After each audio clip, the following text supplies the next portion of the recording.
It's a beautiful sight outside, beautiful weather here at the Kennedy Space Center, where we welcome you for our live coverage of NASA and SpaceX's launch of Crew-5. I'm Daryl Nail, and with me is NASA astronaut Bob Behnken, who along with Doug Hurley were the first astronauts to fly Crew Dragon into space. Bob, it's great to have you here. You were part of that historic flight. And now here you are back helping us with our launch commentary for today's mission. Well, thank you, Daryl. I'm super excited to be here. A beautiful day to relive my launch experience. Looking forward to it. You certainly will remember this experience well. We've got video recorded from just less than an hour ago of Crew-5 getting suited up in that historic suit-up room. And there you see them. Everything went smoothly. You can see the astronauts there in their spacesuits after getting them fitted and Core tested. Countdown, and those T-minus 3 hours and 23 minutes. The displays are configured for crew ingress on schedule. That's our launch audio. We're going to pause whenever that comes up. But tell me a little bit about those custom flight suits, Bob. Well, Daryl, I've heard those suits referred to as space tuxedos by some of the SpaceX team, and they are custom fit, and they are, what the crew needs to wear in case there was any sort of an issue inside of the capsule.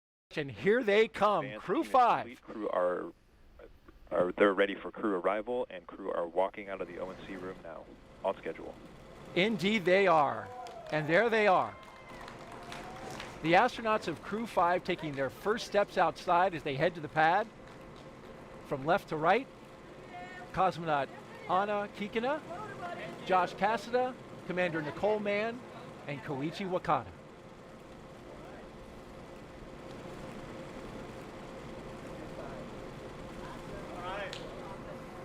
So that was a pose for a picture. And here they go to their ride out to the pad.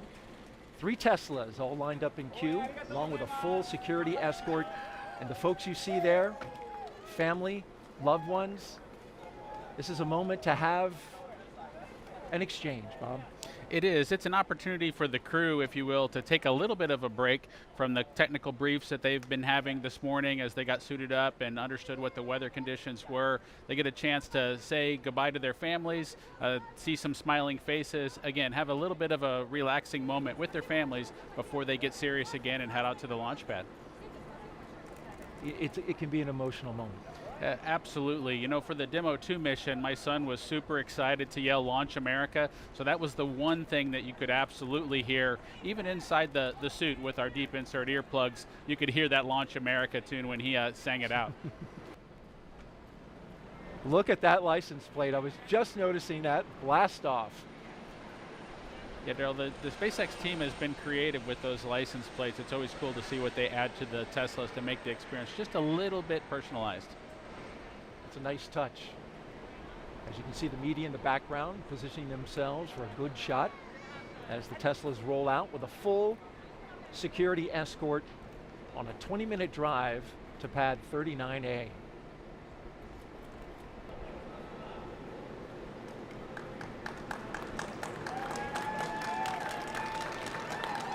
And there they go. Core on countdown, T-minus 3 hours and 15 minutes. Crew are beginning their transport from the O&C room to the pad, right on schedule. There's the call out from the SpaceX team. The crew now departing the Neil Armstrong Operations and Checkout Building. Slow rolling as they make a shot available for all of the media and photographers down there. They're beginning their 20-minute drive with a full security escort across NASA's Kennedy Space Center and out to launch pad 39A. The track they're taking goes through the industrial area and then gets out to the NASA Causeway and the Kennedy Causeway. The weather here at Kennedy is nearly perfect for launch. Let's introduce you now to today's crew. We begin with Nicole Mann. The California native holds a Master of Science in Mechanical Engineering and is a colonel in the Marine Corps. Nicole was selected by NASA in June 2013, and today the Crew-5 commander will be flying into space for the first time. And once she reaches the space station, she'll be the first Native American woman to stay on station. Sitting next to Nicole is Josh Cassada. He grew up in Bear Lake, Minnesota. The physicist and U.S. Navy test pilot flew 23 combat missions. He later became an instructor at the U.S. Naval Test Pilot School, and more recently, he served as the capsule communicator in mission control. But today, he's the pilot aboard Dragon. In the role of mission specialist is veteran Japanese astronaut Koichi Wakata. Altogether, Koichi flew 4 space shuttle missions, a Roscosmos Soyuz, and was on a long-duration stay aboard the International Space Station. Altogether, Koichi has spent 11 months in space, the veteran. And the fourth member, the second mission specialist, is Roscosmos cosmonaut Anna Kikina. She graduated from the Novosibirsk State Academy of Water Transport in 2006. In 2012, Anna officially became a candidate for the position of test cosmonaut. Crew-5 will be Anna's first flight into space as part of the recent resumption of integrated crews on U.S. Crew spacecraft and the Soyuz with the Russian state space corporation Roscosmos. All right, the crew taking a turn onto the Saturn Causeway, and this is the road that leads to the vehicle assembly building. Which is notable, Bob, because the astronauts right now taking a similar path to Hurricane Ian as it crossed the state and came over our area. That's the operations and support building behind it, but then behind that, going through here, is the vehicle assembly building. And after studying the data, we learned the storm took that similar path. And as we widen out the view here, you can see, there it is, the Artemis logo, and a great shot of that vehicle assembly building with the crew going by. Now, the Crew-5 launch was delayed several days due to Hurricane Ian taking aim at Florida. And after studying the data, here's the path that we found it took. Take a look at this graphic put together by meteorologists with satellite data. It shows the track through the state. You can see the center of circulation, of course, the devastating impacts to the Fort Myers Beach area, more than 100 people killed, and complete devastation. By the time it crossed our area right there, you can see it came out the other side on Florida. Between pad 39A and 39B, and 39B is where we had our moon rocket, the SLS and Orion spacecraft. But officials here at NASA and the launch team with SLS made the decision to move the SLS indoors, and this is video from that day, 3 days prior. The mighty SLS and Orion spacecraft going into the shelter of the vehicle assembly building as Hurricane Ian passed overhead. It's a 4-mile, 10-hour trek it was that day. And we got winds, Bob, over 96 knots at the top of one of the lightning towers out at pad 39B. So certainly the winds were whipping up high and down below, around 60 knots. It was a good move to put that rocket in the shelter. Yes, it's just remarkable to kind of have seen the track of the storm, have it come right through the Kennedy Space Center, and to be sitting here just a couple of days later getting ready to launch a crew into space. There you see the security vehicle pauses, comes off to the side, and the Tesla vehicles roll on, along with the MRAP in tow.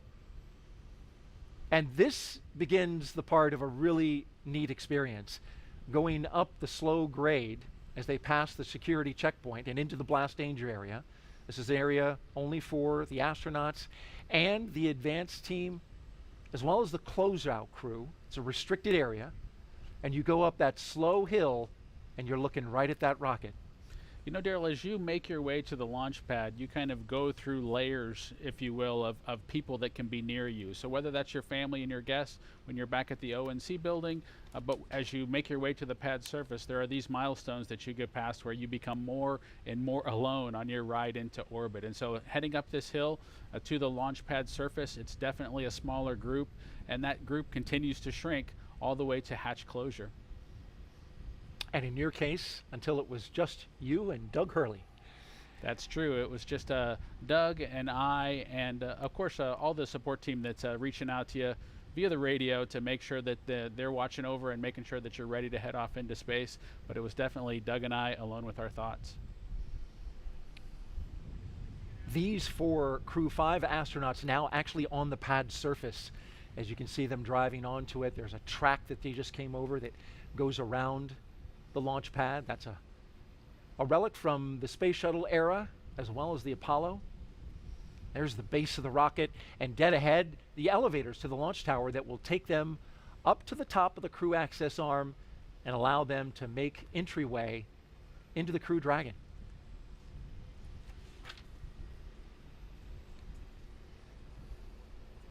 And at T-minus 2 hours and 55 minutes, we'll get that announcement that the crew has arrived, so they're a little early. You can see the flags flying and the clock ticking down. If you're just joining us, you're watching live coverage of SpaceX mission known as Crew-5 as we watch the first 2 astronauts walk out onto the pad surface, getting ready to do what, and I have to admit, I have to attribute this, the rocket recline. There it is. I like the way they did it kind of in coordination as well. I think that was something that Doug and I didn't quite nail on the Demo 2 mission, but I appreciate them getting it sorted out by Crew-5. That was Commander Nicole Mann and pilot Josh Cassada that just took that look up, and I mentioned the attribution. That was our voice of mission control. Rob Navius came up with that phrase, so got to give him credit for that, the rocket recline. We'll get the next 2 mission specialists who will do the same move, but for now, they'll go into the elevator, the same elevator, Bob, that you rode on 2 missions aboard the space shuttle and Crew Dragon. That's true, Daryl. That elevator there on the 39 Alpha launch pad is just a wonderful experience to kind of be able to bring it back into the game and be able to fly kind of, if you will, slowly up to the pad surface before making a stairway walk up to the actual location where you walk out to the Dragon capsule. And there we see the top of the elevators where they'll walk out, and this is something that they have rehearsed a few times. Certainly we were here when they rehearsed it the other day during what's called a dry dress rehearsal. Yeah, the crew has been through this before, and like I mentioned a little bit earlier, it is really important to kind of get the nervousness out to have done these operations once before. We can see Nicole and Josh there as they've made their way out of the elevator. They'll walk around the back and make their way up the stairs to the actual walkout area where they'll potentially have a chance to make a phone call, reach out to their family one more time before heading out to the White Room itself and climbing into the ship. And the closeout team right behind them from SpaceX as they greet some of the members of that team with some fist bumps.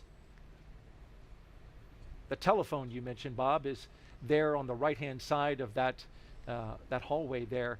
But what I notice is the astronauts tend to pause right about here because it looks like that is a spectacular view. It is, Daryl. It is their chance. Of course, you know, you've mentioned the rocket recline where they're able to look up at the rocket. They're kind of co-level with the vehicle at this point. They're able to look out, see the ocean, see the rocket, see the capsule itself before getting ready to kind of take that next step and head into the vehicle. And there you see one of the astronauts doing just that. To the right, they are looking out over Launch Complex 39A and the Space Coast. No doubt having a view that is similar to this from our flight ops team here at Kennedy. What a great shot. On the left there, you've got the launch tower, and that is the crew access arm that bridges the gap between the launch tower and the rocket on the right. And you can see, Daryl, the second 2 crew members getting ready to do their rocket recline, if you will, and get a chance to look up at the vehicle. I know they're excited to get their chance to climb in and strap down. Not quite as perfect and in sync as Josh and Nicole were, but they did a great job. Again, better than Bob and Doug. So better than Bob and Doug, but not quite as tightly choreographed as Nicole and Josh. They nailed it. Nonetheless, they get a great view right before they make their way into their spacecraft, and that will ultimately take them into space. We've got a split screen now. The 2 mission specialists on the left, and to the right, we're tracking our pilot and commander.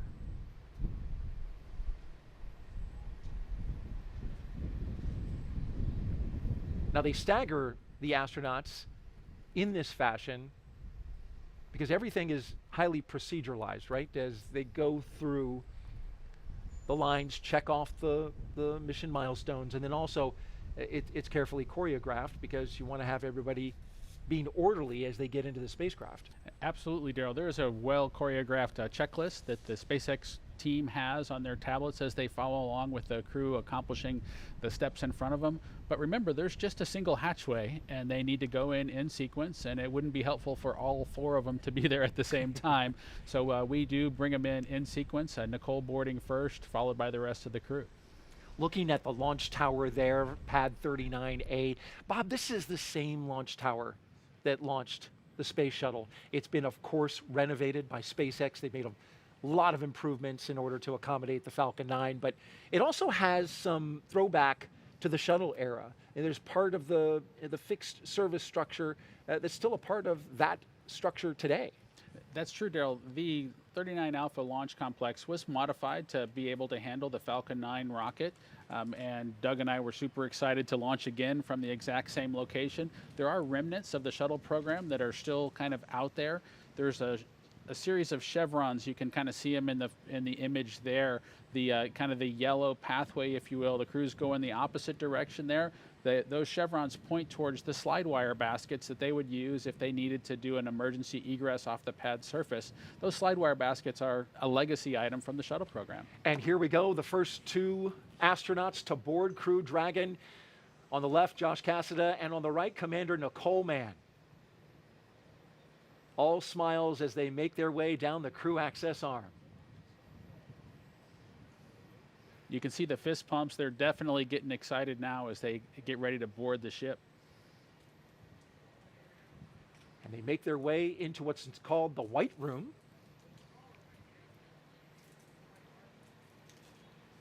Do a photo op there. Core on countdown. T-minus 2 hours and 47 minutes. Crew have arrived at the White Room just a little bit ahead of schedule. There's the announcement. And you can see one of the SpaceX techs handed Nicole Mann and Josh a Sharpie, which this is something that's actually on their to-do list for launch operations. And what they're going to do now is sign their signature onto the NASA meatball, or right there around it. That NASA meatball is encircled with signatures from all the previous NASA crews that have gone up to the International Space Station. That signature would include yours, Bob, as well as your wife, Megan MacArthur. Yes, Joe, that's a nice tradition that the SpaceX team added and allowed kind of Doug and I to get started. And it's pretty neat to get your name added to the wall there, the White Room wall that leads to the Dragon capsules that head to space station.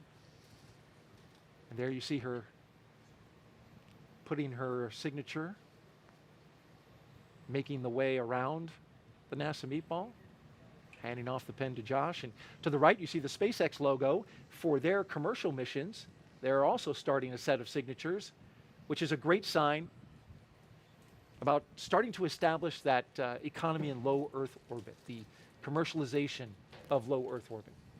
It's exciting to see the economy in low Earth orbit continue to grow, Daryl. It's also exciting to see the cadre of astronauts continue to grow and view that group as our partners of folks who've been to low Earth orbit, who've been into the black of space, and it's just exciting to see that group continue to grow.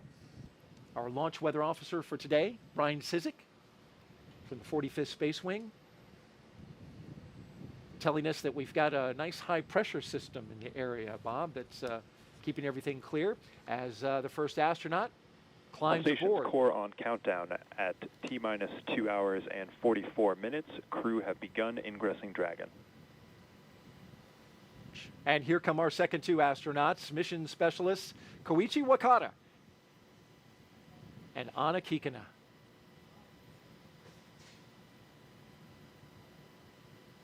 They're next up in the White Room. Big thumbs up from Koichi.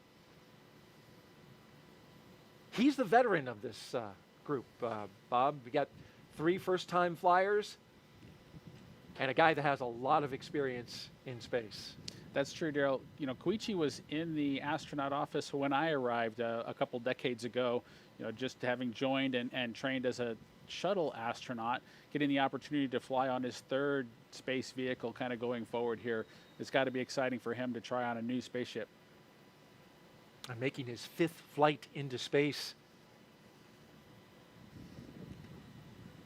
And our mission specialists will now put their signatures on the White Room as the commander and pilot finish up securing their 5-point harness into their seat, getting a snug fit, as you can see there.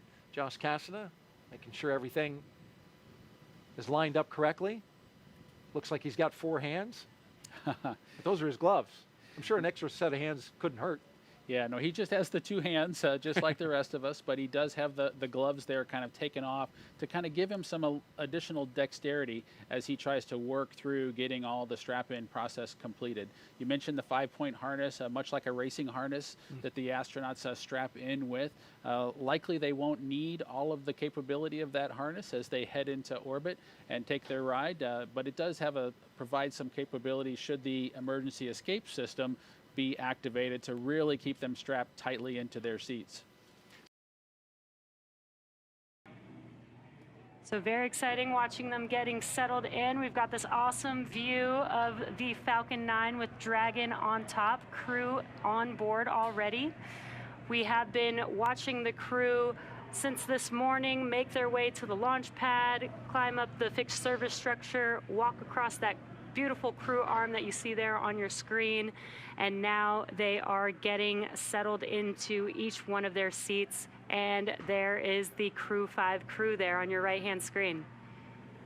And the crew will remain in these spacesuits through the ascent portion of today's flight. They'll be able to get out of their suits and get a little more comfortable shortly after liftoff, but for the portion that is the most dynamic portion of the flight, they will remain in those spacesuits. And the primary function of those spacesuits is to protect the crew in an event of a cabin depressurization. And if that would occur, the suit could inflate to provide a habitable environment long enough for the crew to return home. Not only is today an exciting day because it's launch day, but it's also a pretty exciting year, as this year marks Dragon's 10th year in operational flight. It took a lot of love and dedication to get here today, and we are still learning and innovating from each launch. From the beginning, Dragon was designed to eventually fly people. The Dragon hanging from the ceiling next to us was initially flown to certify SpaceX for cargo missions to the space station over 10 years ago, which flew in 2010. Yet a window was added to hint at our plans for flying crew in the near future. Now, of course, the Dragon behind us and the Dragon supporting today's mission, taking Crew-5 to the space station, are very different, a testament to how far we've come. It's been a little over 2 years since we flew Demo 2, which was on May 30th of 2020. And since then, SpaceX has been regularly flying crew missions for NASA to and from the International Space Station at an average cadence of 1 flight every 6 months since Crew-1. Dragon, ready for comm checks. Copy, Dragon. Stand by for umbilical comm check. And we did just hear those words that comm checks will be starting here shortly. Now on your screen, you're seeing some waves, some thumbs up, some goodbyes to the team on the ground. Once they close CDR, this hatch. PLT, MS1, MS2, comm check. CDR has you loud and clear. PLT has you loud and clear. MS1 has you loud and clear. MS2 has you loud and clear. Core, loud and clear. Umbilical comm check is complete. Stand by for ground station comm check. We did discuss Dragon, SpaceX. Confirm crew displays are configured for launch. Rosco, we would like to give a huge thanks to the NASA and SpaceX team, the thousands of people for their development, preparation, and training in getting Endurance and Crew-5 to the launch pad today, and your continued support in helping to make this a successful mission. We look forward to joining the rest of our Expedition 68 crew members aboard the International Space Station. And a special thanks on behalf of all the crew to our family and friends. It is your love and support that help make dreams come true. Now let's do this. Crew-5 displays are configured for launch. Copy, and Nicole, Josh, Koichi, and Anna, on behalf of the entire team at SpaceX, good luck, Godspeed, and enjoy the ride. And those words from Nicole Mann, the first female commander of a Dragon, as she thanked the many folks that have helped get them to this point. Dragon is in configure for terminal count. Launch teams continue to report no issues, and everything remains green and for an on-time launch. Retract has started.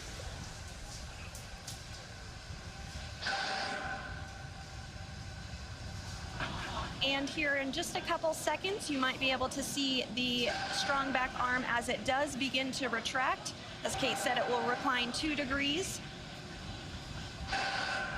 We can just barely make out that the clamp arms are now beginning to move.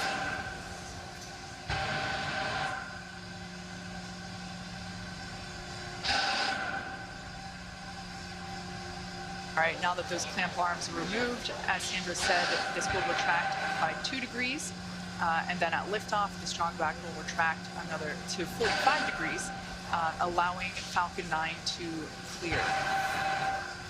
Strong back is part of the transporter erector, and the transporter erector is what provides the liquids and the gases and the electrical connections to the vehicle. It's also what we use to integrate the vehicle in its horizontal position, and we can see that 2-degree retraction just now complete.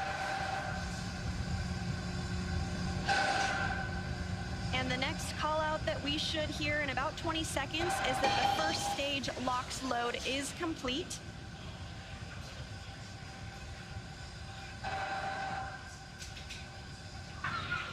Stage 1 LOX load is complete. And there we go, all of the oxidizer loaded on stage 1.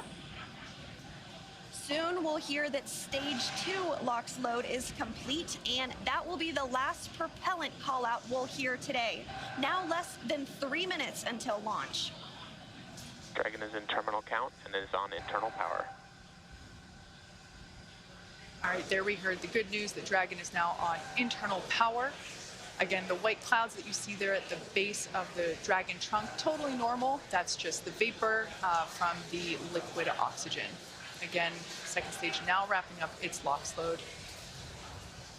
Excuse me, first stage wrapping up its LOX load just a few minutes ago, and now moving toward wrap up of second stage LOX load, which will complete at T-minus 2 minutes.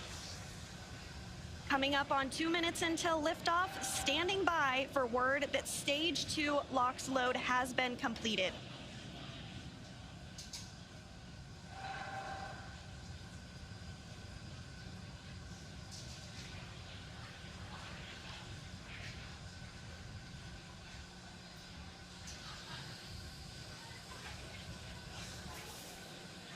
Dragon is in auto idle.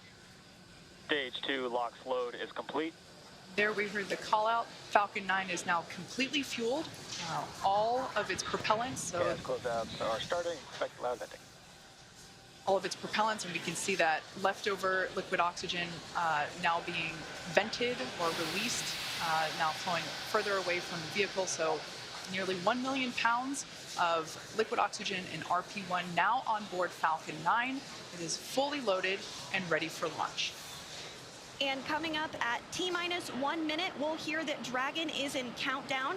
Its flight computer will switch to countdown mode, and we'll hear that the flight termination system on Falcon 9 is armed. STS is armed. Falcon 9 is in startup and is now controlling. And there you heard it. Dragon is in countdown. Dragon's flight computer in countdown. The flight termination system now armed. We should get the final go for launch from SpaceX launch director Mark Dragon, Zoltis. SpaceX. Godspeed. Go for launch. SpaceX Dragon, go for launch. SpaceX T-minus reports 30 go. seconds. Crew reports go. 30 seconds until liftoff.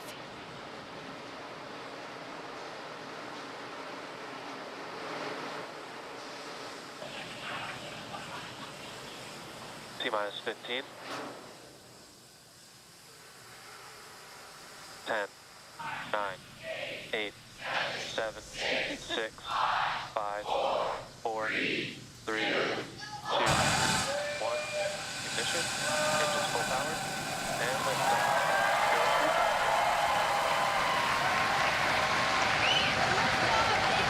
Six steps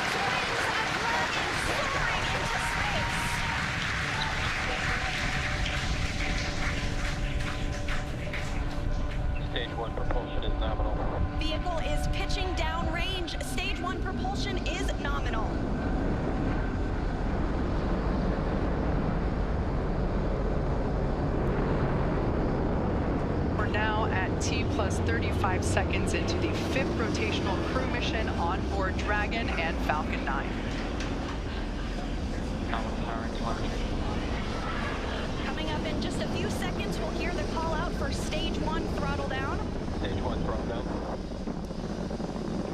Falcon 9 engines throttling down to help pass through the period of maximum dynamic pressure. This period is known as max Q, and once the vehicle, there we just heard that the vehicle is now traveling faster than the speed of sound. Once through max Q, we'll throttle those Merlin engines back up. Max Q. Stage 1 throttle up. Stage 1 throttle. Stage 1 Bravo. Copy, 1 Bravo. That call out for 1 Bravo means we're in the second and final abort mode for the first stage, continuing to get good performance. The crew is already pulling over 2 Gs. And next up is going to be a couple of events in rapid succession. First will be engine chill on the second stage and back engine. And there you heard that call out. And then we'll have MECO, or main engine cutoff, where the 9 engines igniting will cut off in preparation for second stage separation. Then we'll see the single Merlin vacuum engine on the second stage ignite and continue to carry the Crew-5 astronauts to orbit. Just like we did on first stage, that MVAC chill is intended to help pre-chill the hardware prior to the full flow of that densified liquid oxygen. Stage 1 throttle down. At this point in time, those 9 Merlin engines are beginning to throttle down in preparation for MECO, or main engine cutoff.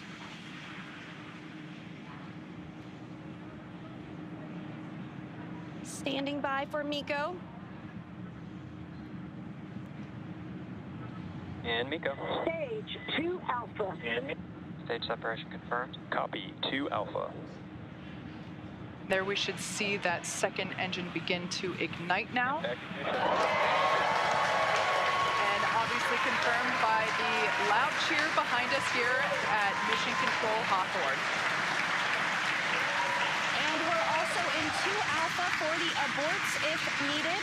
Again, second stage is lit and continuing to carry the Crew-5 astronauts into orbit. We're now getting a view of the first stage after that stage separation. The second stage still being illuminated by that single Merlin vacuum engine, and that's on the right-hand side of your screen. First stage on the left-hand side of your screen making its way back to Earth. We will be attempting to land it on our drone ship, which today we are using Just Read the Instructions. Acquisition signal, Bermuda.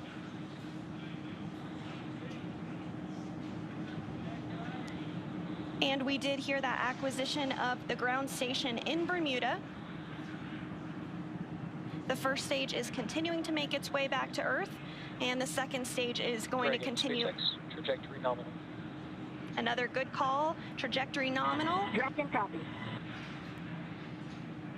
Confirmation there from Commander Nicole Mann. You can also sort of see the Space Coast there in the background of the first stage on the left-hand side of your screen.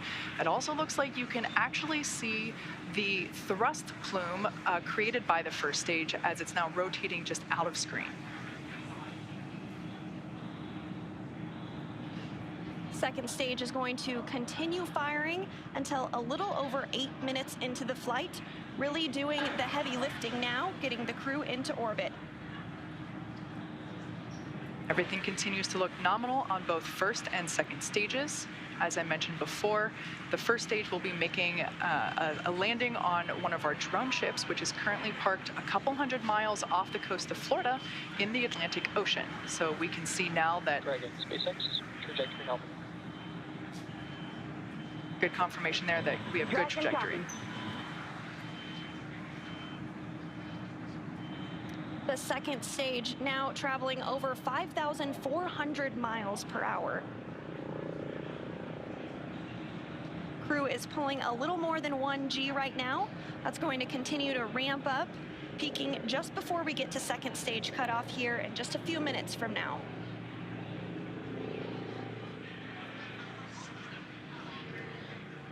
first stage, we'll be performing 2 separate burns, a re-entry burn, where we reignite 3 of the Merlin the Merlin M1D engines on the first stage. We ignite the center engine into radial engines to help slow it down as it re-enters the Earth's atmosphere. And then the second final burn, and that will be the landing burn on our drone ship. And the single MVAC engine that you see. Trajectory nominal. The single MVAC engine that you see on the right of your screen is continuing to fire. We did hear another call out that trajectory is nominal. Crew heading in the direction that they are supposed to be. This single engine can produce over 220,000 pounds of thrust in the vacuum of space. Now over 200 kilometers in altitude. We will start to hit events now in a rapid succession as the first stage continues to make its way back to Earth and the second stage continues its burn. Just a couple minutes left in that burn. For those of you just joining us, just over 6.5 minutes ago, our 4 Crew-5 astronauts launched from Kennedy Space Center in Florida, and they are now making their way into orbit on the second stage inside Crew Dragon. Trajectory nominal. Which we're hearing that the trajectory on that is nominal. Dragon copy. They are safe inside Dragon Endurance, whereas the first stage on the left-hand side of your screen is making its way back to Earth. We are coming up to the re-entry burn, which, as I said before, we ignite 3 of the 9 Merlin engines to help slow the booster down as it re-enters the dense part of the Earth's atmosphere. As the entry burn completes, we'll be in the final... Stage 1, entry burn startup. So there we heard the Stage 2, call out. STS is safe. You can there see it on your screen that that entry burn has been initiated.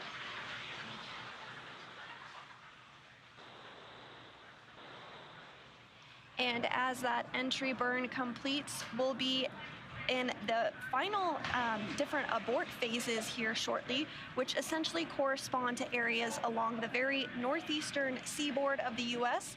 Stage 1, entry burn shut down. Great news, that entry burn was shut down, and then those last all the way across the Atlantic off the coast of Scotland for those abort zones.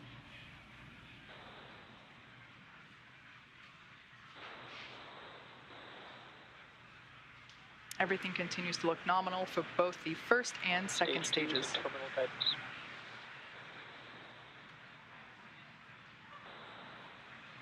And the crew with the second stage still attached is now traveling over 13,000 miles per hour. We're about 10 seconds away from SECO 1. Copy, Shannon. Shannon, Stage 1, transonic. That call out for Shannon, Ireland, indicative of our final abort zone. After this, we'll see second stage shut off, and we'll be listening for confirmation of a good orbit, which tells us the crew and Dragon are exactly where they need to be. And there we had confirmation that the Stage MVAC 1 landing burn. has shut down simultaneously. The entry... Dragon SpaceX nominal orbit insertion. And you heard that call for a good insertion. We will coast for a few minutes. There we can see the drone ship coming into view as Falcon 9 attempts. Stage 1 landing leg deploy. You can see those landing legs have now deployed.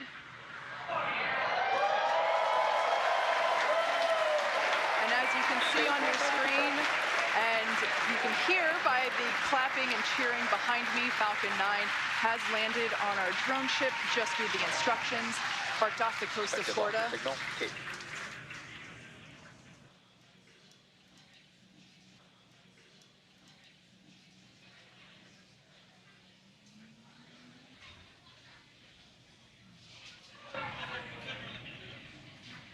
And there is separation. Dragon separation confirmed.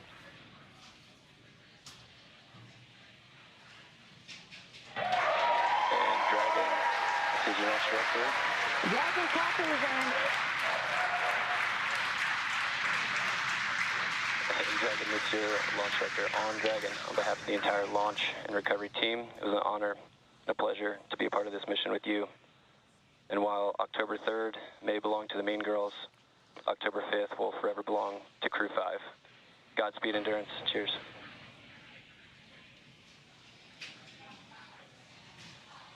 Awesome. Thank you so much to the Falcon team. Woo! That was a smooth ride up here. You got 3 rookies that are pretty happy to be floating in space right now, and 1 veteran astronaut who's pretty happy to be back as well. Let's see what you got to say, Koichi. Falcon team, it was a smooth ride, and I see all the 3 happy faces here.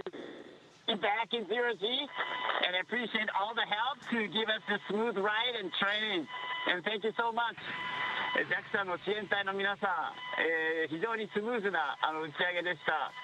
打ち上げご支援していただいた皆さん、応援に駆けつけてくださった皆さん、ありがとうございました。この調子でチームワークを持って頑張ります。Thank you for your support. Anya.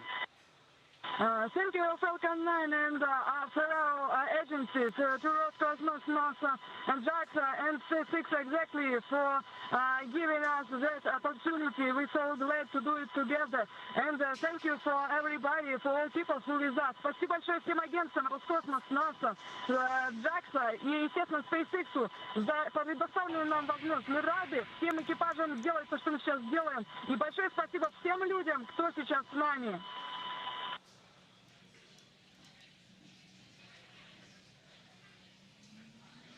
Some really nice words there from the Crew-5 crew, as well as... And Dragon Falcon 9C, thanks for the words.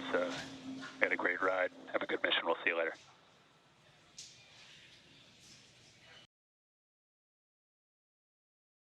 And Dragon, cameras are internal. Also getting some great views inside the capsule here, so if you all want to get a chance to talk about your indicator, we'd all love to hear some.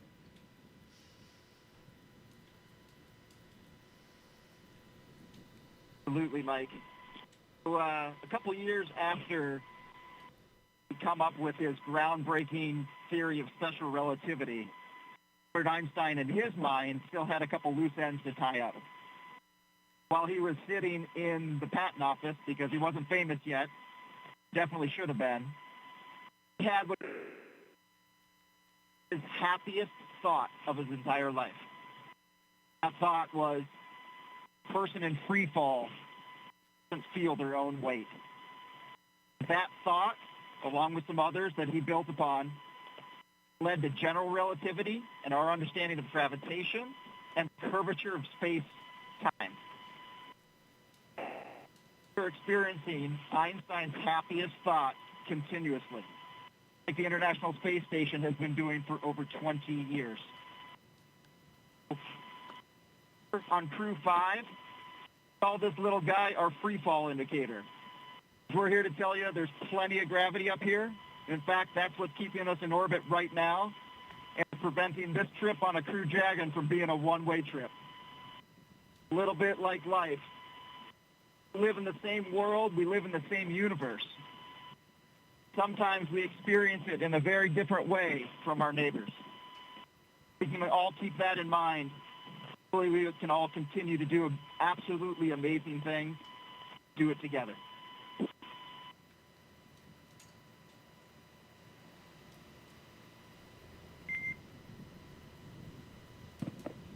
Well, that was excellent, Josh. We appreciate you all taking the chance to share with us some of those special words and some of the meaning to you all.